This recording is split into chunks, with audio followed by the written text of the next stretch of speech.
2 Overdrive continues, brought to you by FanDuel, bringing you everything from the opening line to the final score. Confirm or deny later in the hour. Mike Johnson coming up here in a moment. Big news out of New York today. Robert Saleh fired as the head coach of the Jets. That one reeks, What do you dude. make of that? What do you mean? Like, that's Rodgers walking in saying, get rid of this guy? Here's the thing. Jordan Schultz, who is a pretty connected NFL insider, is reporting that Rodgers was, quote-unquote, blindsided by the news today, and he arrived at the facility today with no knowledge that the firing was about to happen. And that seems hard to believe, but this is the Jets we're talking about. Like, they are remarkably dysfunctional, and Woody Johnson, the owner, is a horrible owner. Like, horrible, horrible owner. And it wouldn't shock me if Woody Johnson just decided, screw it, I'm done with this guy.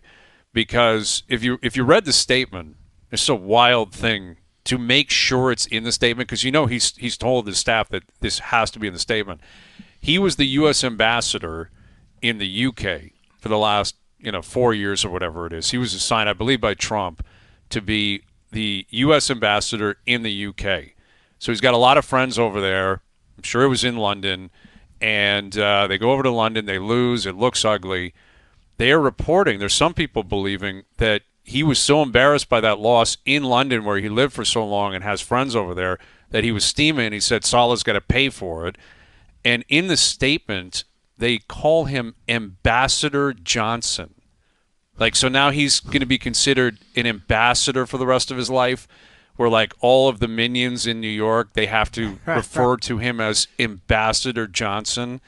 That's the level of arrogance and stupidity we're dealing with here. Yeah, well, pettiness. Hayes, just to clarify, if you were running the show, you would not have fired Saleh? No, listen, I'm not a big Saleh guy. I said that a lot during the offseason. I didn't think he could get the job done. His record speaks for itself. But that offensive line is terrible, and he is a defensively minded coach.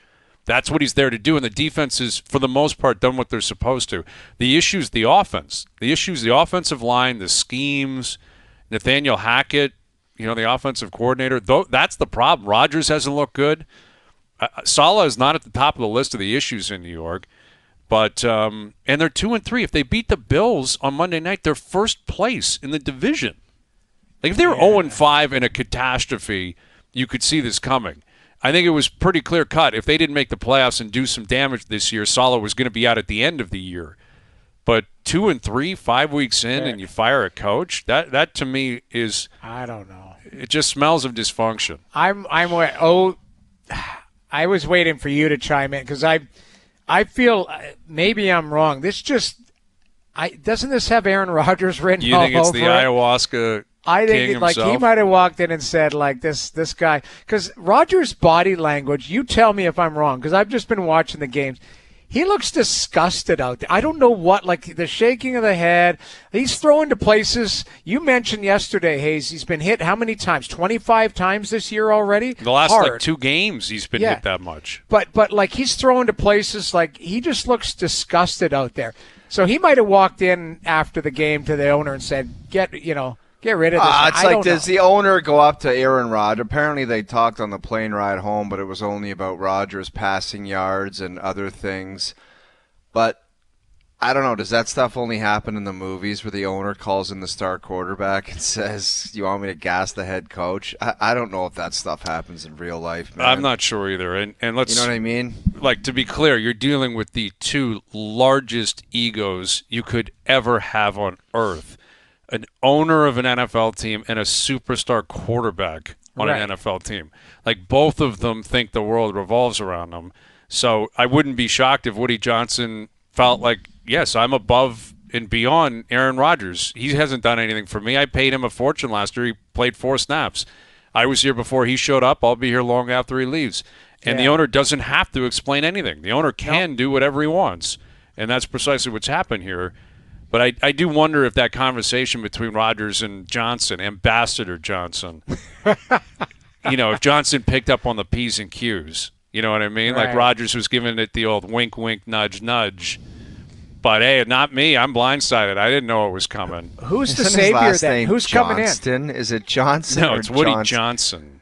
Yeah, but you're calling him Johnston, weren't you? Was I calling him Johnston? No, I thought his last name was Johnston. No, it's there's Johnson. no I'm sorry, Ambassador Johnson. Ambassador Johnson. Get it right, please. Yeah.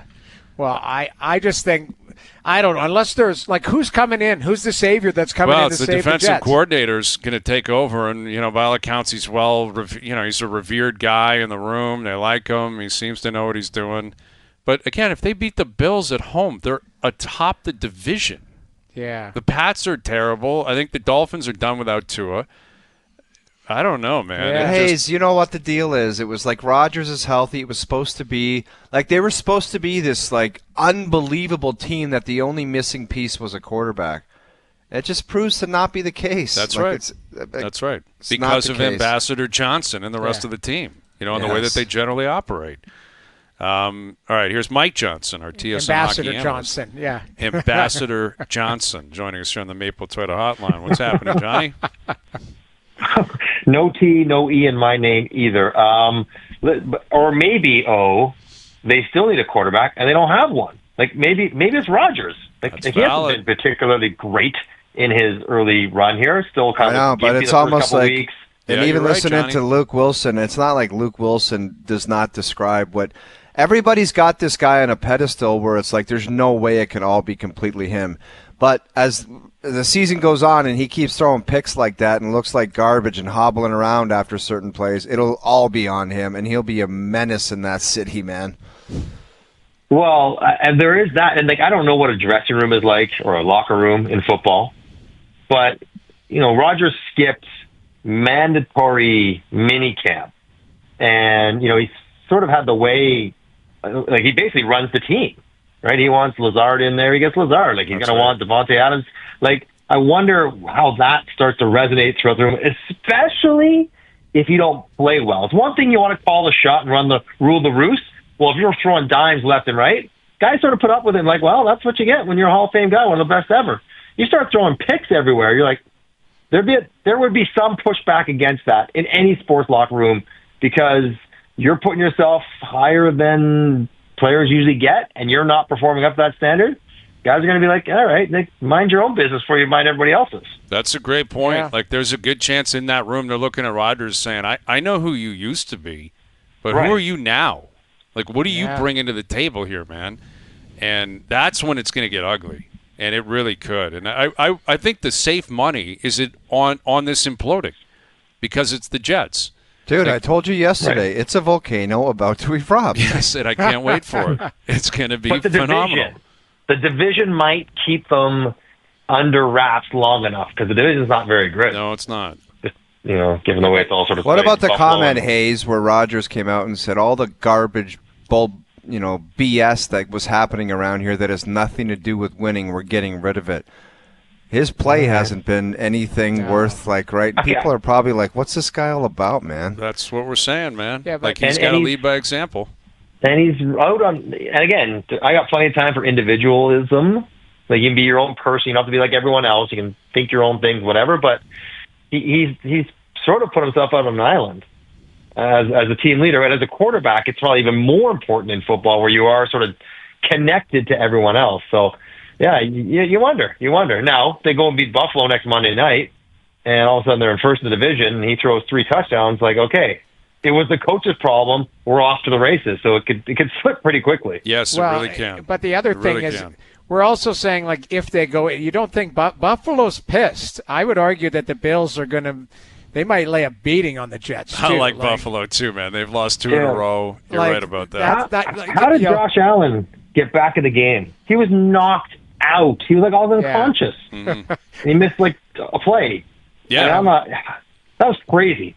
One snap, and he came running back out there, and he didn't play well either. He did. Someone's not doing their job on the sideline in Buffalo. Yeah, it's tough sledding early in the NFL season. It's not been pretty, has it? No. I'm watching the Chiefs game. It's like, it's just a slugfest. Seems like more games than not. All the offense in the last few years has gone away. I don't know where it's gone. It has been a lot of defensively sound games and flags and penalties and turnovers, and it's been sloppy at times. And hey, my last thought on football. We'll get to hockey eventually. What do you think of this theory? Kickers are so good now that coaches almost get more conservative earlier on the field because they know they can kick field goals from 40 yards every time. Like from the 40-yard line. Yeah. Like I wonder, like, the effect of play calling, because they don't have to go for it because these guys are booting 60-yarders every single week like it's nothing. I wonder if, like, the fact that the kickers are so good, it changes how offenses are run. I don't know. That's an interesting numbers thought, guy overthinking, I think. No, that's an interesting thought. It's like T-balls in golf now, man. These guys are hitting, like, bunkers don't matter anymore because they just bomb it over it. You know, it changes the whole strategy of the whole game.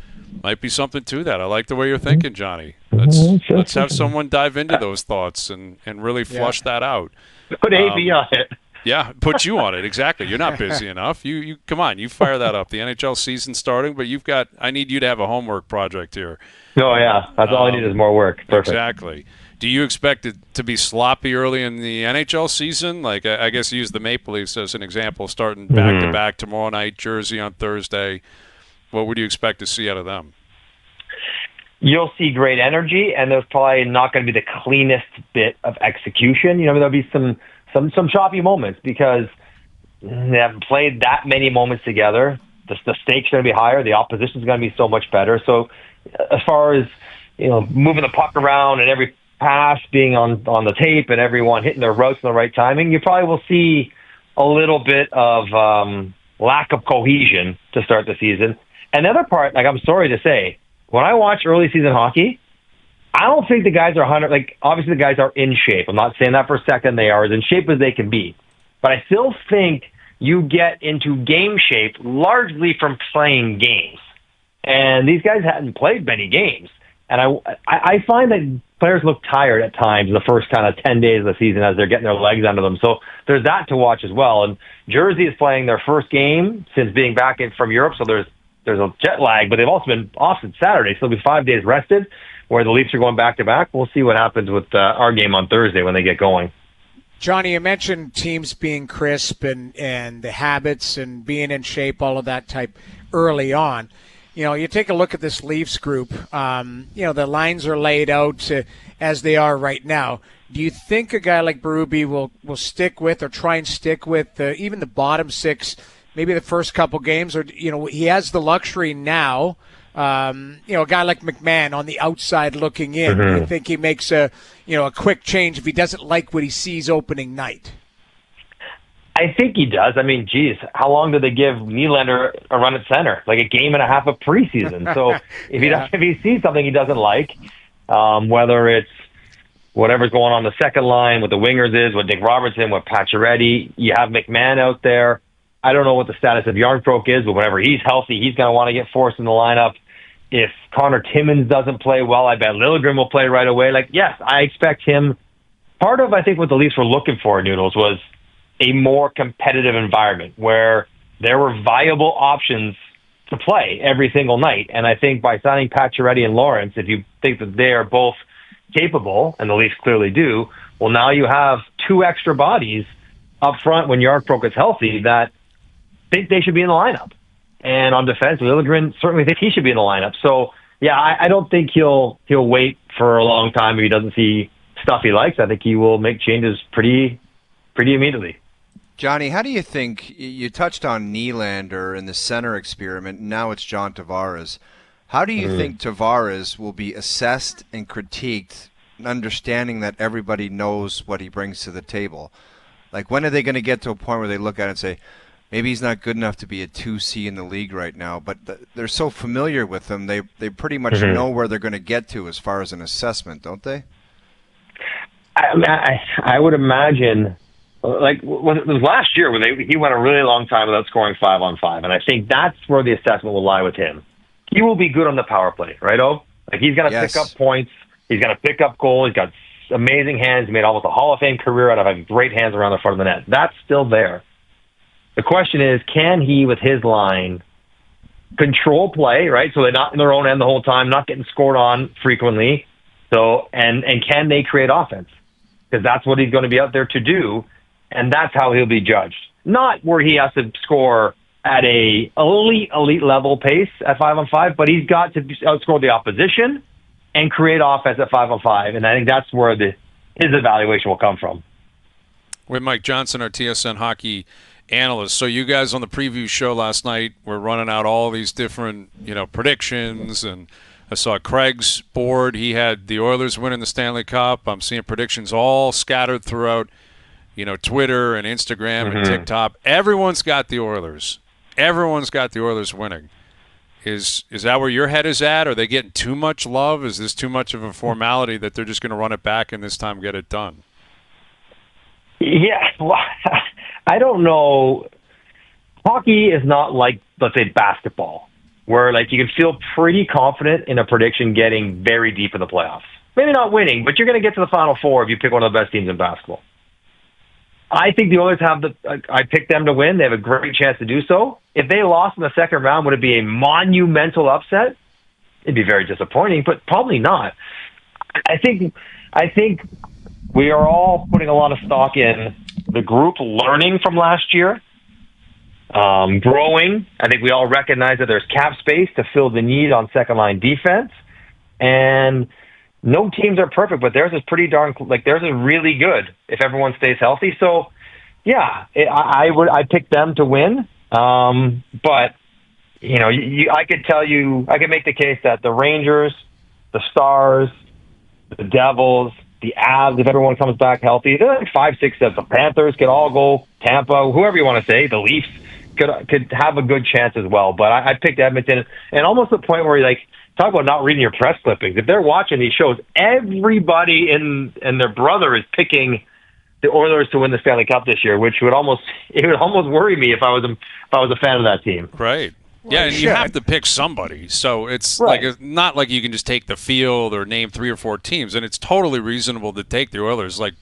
Based on odds, they're the favorites. But and getting back again is so difficult and tough. To go back on that really run again is really tough to do. Although Florida just did it, Tampa had just done it, so we have seen it happen multiple times recently. But they're getting Kansas City Chiefs love, and it's a lot. Everyone's on the Oilers. Everyone seems to be. And the other point is people like to point out, well, their defense isn't very good, and it's not quite championship worthy. Okay, understandable. What was their defense like on last year's team? It wasn't the 78 Habs. It wasn't perfect. They lost Cody Ceci, they lost Vinny Desharnais, solid NHL players, but not world-class, elite-level defenders. So even constructed the way they were last year, where they maybe weren't perfect on defense, they still got to Game 7 of the Stanley Cup Final.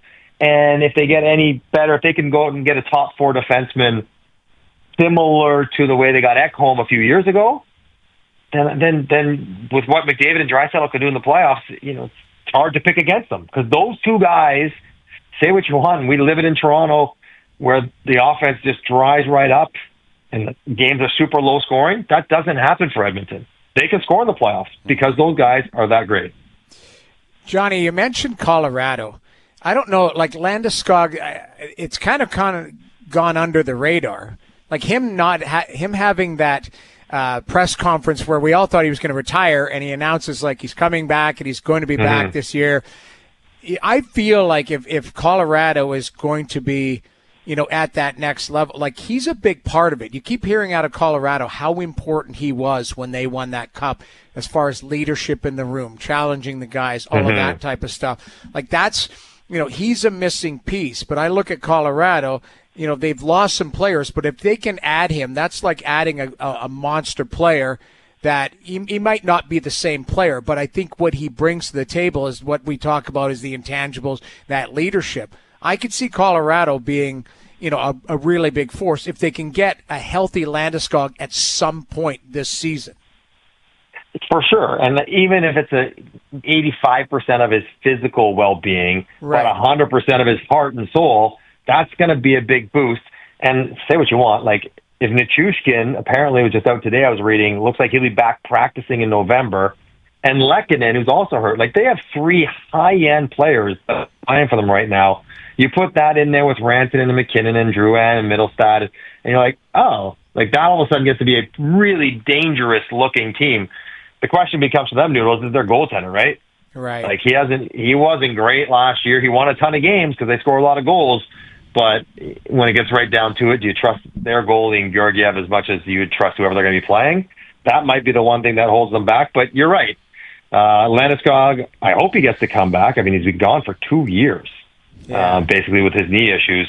But if he comes back and they get everyone back healthy, their roster is really very good. Yeah, they're one of those top-end teams in the league. So are the Rangers, and Kevin Weeks reporting today that Igor Shesterkin turned down How about that? $11 million a year. Woo! Said no dice. I'd trade him. I would trade him. How the hell is he? Like, he's not worth $11 million. Like, there is 2 guys on the Leafs that he's better than. He's better than Nylander. He's better than Tavares. Noodles. You can give him that money. I wouldn't. I would say if you're not taking $11 million and be the highest paid goalie ever to play, it's just that's the standard that's been set in the league. I don't set that standard. I don't decide how much goalies make. Other GMs do. What he would say to O is says when Carey Price signed his deal, he was making 13.4% of the cap. When I'm signing my deal, I'm making 12.2. I'm not the highest paid goalie of all time. Carey Price is. Okay, so then I would say I want to win games and I want to pay you $11 million. I don't care about percentages or whatever. Do you want it or not? And if you don't want to make $11 million a year, then we'll find another place for you to play. Sorry, that's just how I would handle it. I just like it's insane, but it's insane to go. You can't get 11. But, Mitch Marner, you're going to Noodles, we just went through the rundown. You don't have to explain it to me again about Mitch Marner. It's not about Mitch Marner or William Nylander. That is how I would handle the situation. You guys, everyone has their own. So what are you going to say to Mitch Marner this year when he asks, you're going to trade you because you want 12.5? Because I guarantee you he's going to want 12.5 for 13. You can't trade Mitch Marner, Jamie, because he has a no-movement clause. So you're going to have to wait it out and say, what's the number? If you have a great playoff, we'll think about it. And if not, you're playing somewhere else next year. It's not that difficult. Well, yeah, but then you're looking to replace that. Yeah, you know what? Well, if you haven't won, why are you married to anything? That's my point. It's like well, the Rangers were the best team in the league last year, and they've been to the second round, third round. They've been very close. But they haven't won, you're right. But it is fascinating. Now, Noodles, was there a secret goalie union convention this summer that I missed? Because it feels funny. Like they're digging in. Like, enough of this, we make 6 or 7, and goalies are interchangeable, and we're not paying anyone too much. Enough of that. Like, Swayman certainly was determined to get a really good contract for someone who's only played 130 games. And now Shesterkin looking to push the bar to a level that it's never been before. It's interesting because the game has shifted away from not valuing goalies, but paying goaltenders. And these guys are saying, well, not for us. We're getting paid. We are the most important player. Like, he is the most important player on the Rangers. Mm-hmm. Yeah. It would stand to reason he makes the most money on the Rangers. Well, he's probably looking at Panarin then and saying, I want more than him. That's what he's saying. Yeah, but he's probably. also I think you could, like, I'm joking and I'm being facetious, but, like, you just show a picture of Pierre-Luc Dubois at 8.5 and go, okay, like, actually, Jeremy Swayman took less than Pierre-Luc Dubois. That's right. No, but Noodles, you can do that with every single contract. That's what, like, a negotiation is. That's my point is. That's arbitration. It's like there's 5 on one side and 5 on the other. So it's like. But my point is exactly what you're saying is, and what Johnny's saying too, is the goalies aren't valued. And finally, the goalies are digging in and going, what the hell? Why are we signing for 8 and guys are signing for 11.5, and we're more important than them and probably better players than them, based on level of importance. Mm-hmm. So and people are getting pissed at them, going, how dare you ask for 11? There would be no piss involved on my end. It would just be. You're playing somewhere Robert else. Saleh, the guy? Ambassador Johnson? No, there'd be no piss. I would just say if you don't like $88 million, $11 a year in a long-term deal, then we're going to probably find something else to do. I don't know what it is, and you're obviously going to lose that because the guy coming in won't be Shesterkin, and that's where the loss is. But that's just what I'd do. It's a lot of money. It's a big gamble. Could have said that to Austin Matthews. Yeah, but hang on a sec. In Noodles' philosophy, why is it a big gamble, Hayes? He's a great goalie, so what's the gamble in handing him the money? What I'm saying it's a gamble for him not to take it. What if he's awful this year? What if he gets hurt? Yeah, but okay, so here's let me backtrack, and Johnny, you jump in there. That's a good point. We had an argument about Sergei Bobrovsky. He signed for $10 million, right? And for a while there, they were like, that is the worst contract for goaltenders ever. And then the guy goes as soon as he signed it. Yeah, but hold on. And we've even talked about this. I think this was about within a month ago, Hayes. Would you take 4 good years out of 8 for a goaltender making 12? Yes. If that goalie delivered deep into the playoffs or a Stanley Cup. Worth every penny. So then that's my... I'm not sure. I don't think that's great value. I don't think if you're getting paid 12, 11, 10, you can't be 1 year good, 1 year not good. I think you got to be more consistent. Now, I understand it's easy to say if you deliver a cup in those 4 great years, then yeah, I would take it. But that's not something you can assume. But I think when you get paid that much, you can't be 50% on, 50% average. You got to be 6.5 of those 8 years. You got to be really good, unless you age out. And the other part about this, interesting about this conversation is we talk about it every year too. How many truly elite goalies are there in the NHL? Where you're like, that guy, every year, lock him in. There might be Is there 7. 7 or 8. 7 or 8. And yet somehow we're like, the other option is we'll trade him, we'll get someone else. But you're not going to get anyone remotely as good. So that's the other part of the dynamic. That you can go get a good goalie for $5 million, but you can get nobody else like him for the money you're going to save by not paying him. It's a fascinating discussion. He's got them in a tough spot, the Rangers, because they know how important he is. And maybe, guys, that team. What maybe a factor is that, like, this guy Corey sent me a tweet and said, goalies play 60 games a year. No, they don't. No goalie plays 60 games a year anymore. How many do they play, Noodles? How many does Shesterkin average? 55 and 27. Yeah, he plays 65. He plays 65? He's never started 60 in a season. Yeah, I'm looking at it right now. The last 3 years, 53, 58, 55. Yeah. 58. Oh, so I know. I'm saying 55. Marner hasn't had 100 points. Neither's Willie. I counter that with this, though. In those 55 games, he plays 60 minutes a game, right? Yes, I know that. I'm not Corey. 3,000 minutes. Who the hell's game, 20 minutes a game. The guy that asked me about the Goalies. A man with an impeccable reputation. 55 games, he plays twice as much as the highest minute forward. Right. So he actually plays way more than the highest paid forward. He might not dress every game, but he plays more than those guys. Like, I thought it's a weird thing for goalies. Like, they don't play every single game, but the games they play all of them. Well, guys, I feel like you're attacking me like I'm a goalie hater. Everyone would handle this a different way. You guys would argue, though, you spend your money the way you want. I spend mine the way I want. I'm not paying him. If he says no to that contract, I would move away for that. Do something different. Here's my argument too. In those 82 games that guys do play, how many of them?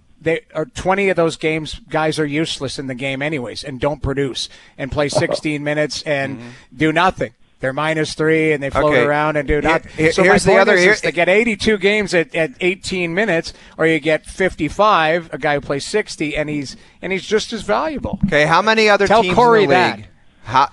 Corey, I'm not even responding. It's just I tried to be friendly with the guy, and now we're getting snarky with Corey. How many teams in the National Hockey League would call up the Rangers and say, give them to us and we'll meet your needs because we're willing to give them $13 million? How many teams are going to do that? Oh, that's a good point. I will concede that's an excellent point. Like, where's he going to get? Who would give him hope? Well, it's not a mic drop. Put your mic back on because we're gonna actually counter that. We're going to flash through it. But here's my question too. Go ahead. We're about to watch Utah play. They give him $11 million for 88 years. They give him whatever. No, but he doesn't want 88. He wants more. So how many teams are willing to give him 12 or 13? I could think of 5 or 6 organizations that would do it in a heartbeat. And you know what? They would have to trade their best player and prospects. And like, if you did the trade game, Shesterkin available on the open market, what would you give for him?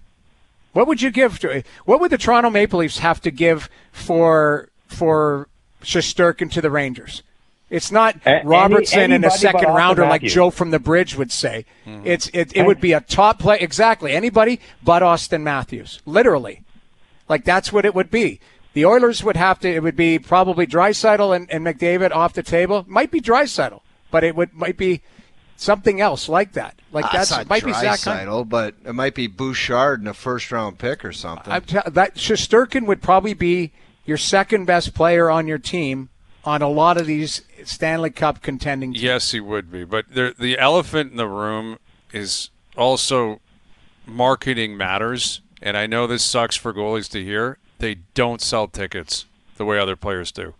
They just don't. It's not a position people say, I got to go see Shesterkin play. Off the top turnbuckle with a valid point. I think it's a valid point. Do you think the teams like the Toronto Maple Leafs ever factor in marketing when they make decisions? Now, if you're Carolina, you might. Right. If you're a team, but like if you're the Rangers, you don't think about marketing. You like everyone shows up regardless of who we put out there. New York's a bit different. Well, hold on. Who was the most important Ranger or the most popular Ranger the last 10 years before Shesterkin showed up? Yeah, the King and they was. nicknamed him what? Yeah, the King. You're right. Longfist was.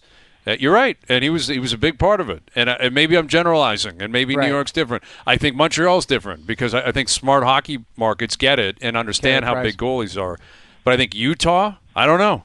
Is Utah got to have Shesterkin? I'm not sure they would. I don't. How many people are the goalie's playing? But how many people in Utah are flooding for Panarin? Well, I mean, they better start soon if they're going to have any reasonable chance of being a viable market. Panarin's a top 10 player in the league. I know he is. I'm just saying,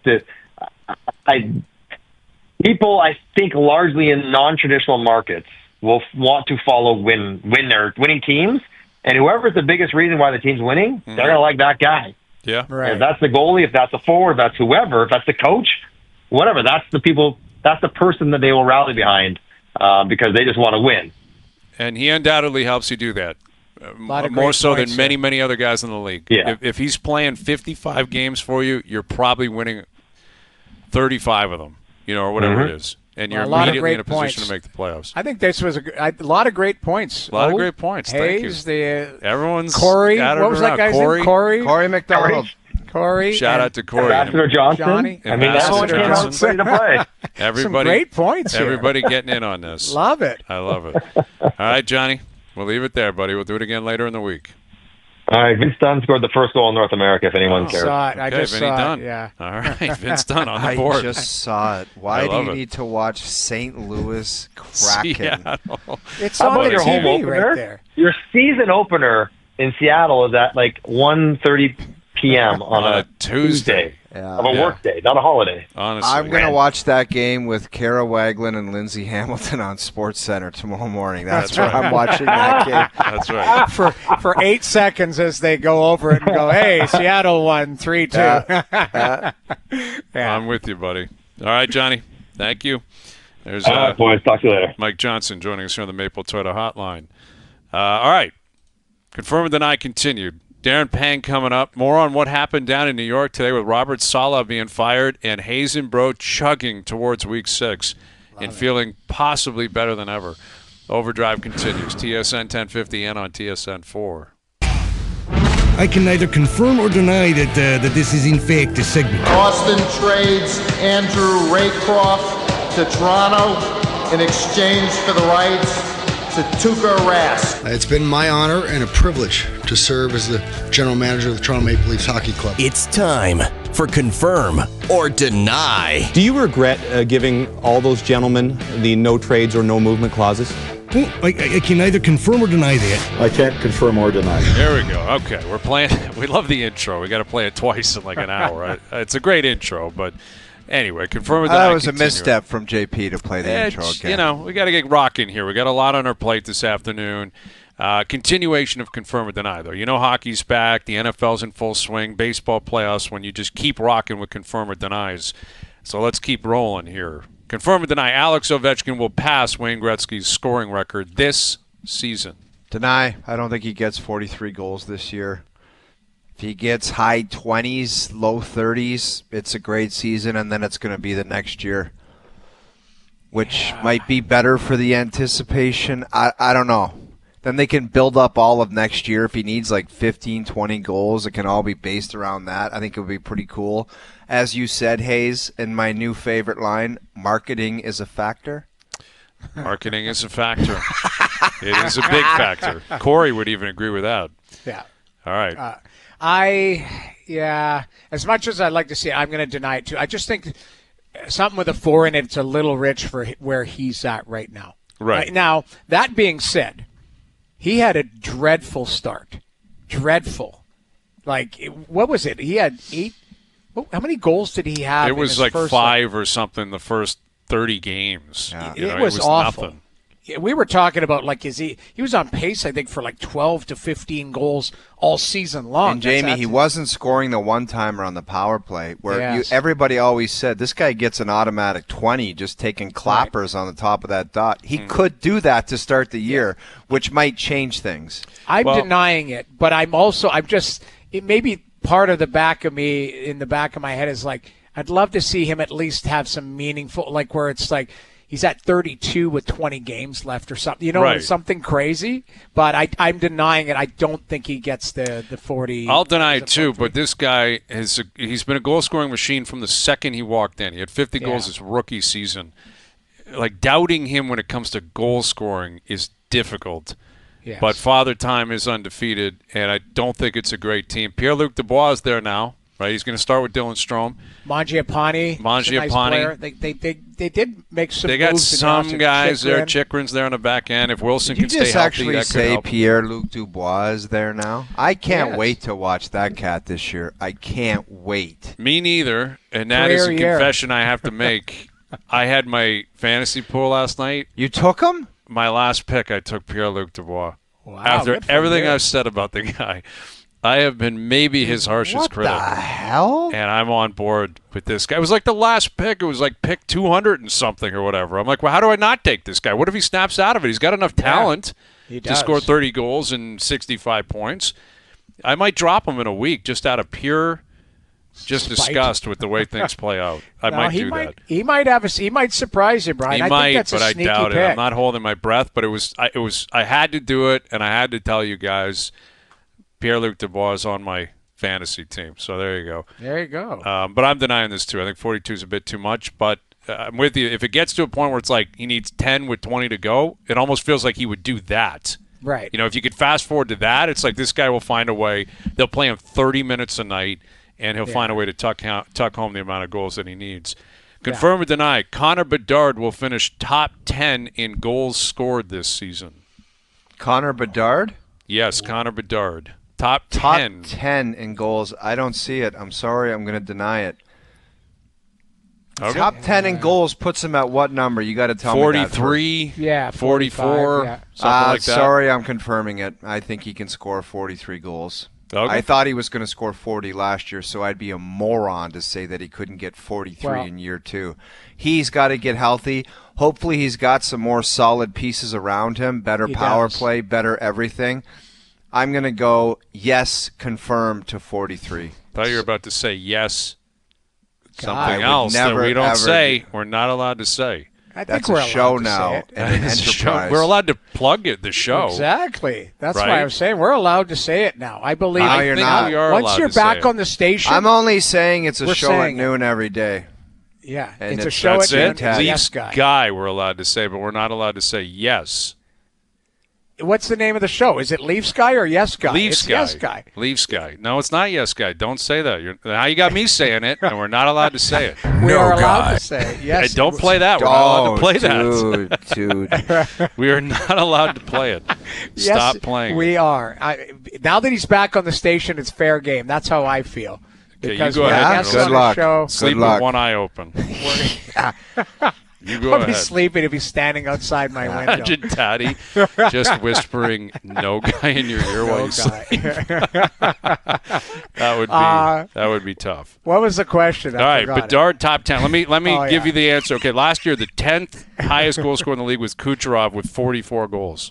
Last year he was 10th in the league, and Kucherov had 44 last year. I think he can do it based on what O said, but also they went and got some NHL players around him this year. May not be the biggest top tier, but Tyler Bertuzzi's going to play there. Taylor Hall's healthy. Teravainen's a good player. Teravainen's a good player. Mikheyev is, a lot of speed. Mikheyev's not getting him the 44 snipes. Well, no he chance. Can get him the puck, but Mikheyev is Pierre Engvall's twin brother. Exactly what he is. They are twins. That's exactly what he is. Oh my God! I'm denying it. I look at it. Matthews, Reinhart, Hyman, McKinnon, Panarin, Forsberg, Pasternak, Kaprizov, Point, Kucherov, Rantanen. These are all guys. Nylander scores 40. I don't know. Again, he could. I just think he's still only 19, and that team I don't think is very good still. He's a superstar. Like they're using him as like the number one marketing tool. It's like him and McDavid are almost on the same level, and I think that speaks to the market. They understand what Chicago can represent, but I'm not quite there yet. Top 10. Not quite there yet. Maybe it's wishful thinking, but I'm there. I think it's a matter of time before that happens, and once he does it, he'll be in that category for like 15 years. Yeah. Or it feels that way anyway, a decade. Right? If it's not this year, it's the following year, and then he'll be there for the next 10 to 12 years where he's going to score 50 in a year. He could score 60 plus 2 years from now. I wouldn't be shocked. But I don't know, it's still asking a lot for he's still one of the only teenagers in the league. He's still one of the 7 or 8 youngest players in the league, I believe. And he's going to dictate what kind of superstar that he's going to be. And it's only his second year, but when you get drafted and you have that fanfare, you're judged differently. Like he can go to the megastar status or just really good player type of star. You know what I mean? Like he's going to decide in the next couple of years which kind of direction he's going to go to. Absolutely. Yeah. And a lot of that is self-fulfillment based on who you are, your talent, your work ethic, but you do need some help, right? Yeah. Like McDavid's got Draisaitl, Sid had Gino, Matthews has got Marner. Like you need someone there with you that can help you really push over the top, and that guy has not arrived yet. It may be there in the future, but not there yet. All right, we'll come back and continue with role play, confirm or deny, asking a Winnipeg Jets story, 100 assist, confirm or deny, coming up as well.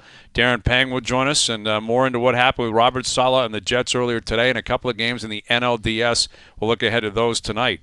Overdrive continues, TSN 1050 and on the TSN app. All right, Darren Pang coming up in about 15 minutes, and Dan Graziano as well of ESPN. He'll join us on Robert Saleh being let go today, what he makes of the Chiefs at 5-0. Next week, Monday nighter, Bills at Jets. What a ball game that's going to be. And you got Niners, Seahawks on Thursday night in Seattle. So battle of the NFC West. Both teams coming off bad losses, and that division's really up for grabs. And Al's brother and I will be on the clock for that. So I know a lot of people are jacked to hear Hazen, bro. And what kind of tremendous information we're going to have for you on Thursday. And I look forward to that. That pic that you own of Luke and Al's brother, just please delete it and then hit recently deleted and delete it again. I don't ever want to see it again. It's my favorite picture of all time. You tweeted it last night, didn't you? I had to. I had it. I know. It's just, I had to. Luke is 6'7", and this guy's 4'9", and just with his fingers like he's telling him why he's a moron. I know. He's like, you don't know anything. The Chiefs are the play tonight. Oh my God! You cannot trust the Saints. Like he was running off, listing all the different reasons why Luke had no idea what he was talking about, and Luke is 6'6". 2% body fat with a Super Bowl ring. And I love it. It's horrifying, man. It's amazing. I love everything about it. Al's, there it is. There it is. Like, look at how beautiful that picture is. It's twins. You got to superimpose. He's what is it? Schwarzenegger, Schwarzenegger and DeVito. Remember that movie Twins? That's right. That's what it is, right Football there. twins. That's exactly what it is. It's football twins. And only one of those guys was a winner last night. I'm not going to say who. But only one guy was a winner last night. All right. Confirm or deny, continuing here quickly. Confirm or deny, the Winnipeg Jets are a lock to make the playoffs. I really do believe this. Confirm. As tough as their division is, as good as all, Ottinger and McKinnon and all the good players, Nashville's at it. I still think they have too many good players to miss out on the playoffs. All right. And they got a great goalie who makes $8.5 million. That's right. Yeah. 8.5. Reasonable money. Very That's good number. Very good. I'm going to confirm it as well. I think quality of competition is there, but I think Chicago. I don't think St. Louis is going to be a playoff. I think that Minnesota Winnipeg will be better this year. I think they will. I think Kaprizov could be a guy that sneaks into top tier conversation. but I believe Winnipeg is a cut. They're more in the Dallas and Colorado conversation, so I think they'll be a top 3 in that division. Okay, I'm denying this. Really? I think Dallas, Colorado, Nashville, I have ahead of them. So if I got 3 teams ahead of you in your division, then you're fighting for wild cards. I think they make it. I would put them in my bracket, but a lock. I mean, they're a like again. Hellebuck was so good last year, like truly a phenomenal season, and I really like Dallas a lot. I think Nashville did improve. I agree with you. Like Chicago's not ready. I don't think St. Louis, Minnesota, Utah, like that. They're above and beyond those teams. Right. So they should be in that wild card fight, depending on what's going on in the Pacific. But I don't know. I'm not going to say lock because again, I like 3 teams more in their own division. So I'm going to fight back on lock. All right? So I'm denying it. All right, a few more in the chamber we'll get to in the next hour. Dan Graziano of ESPN coming up on Robert Saleh being fired by the Jets. Darren Pang will join us as well. The NHL season's officially underway. A couple of games in the bank over in Prague. You got a game going on this afternoon in Seattle. So Panger will join us on that and more still to come. And a couple of games in the NLDS tonight. Overdrive continues, TSN 1050 and on the TSN app.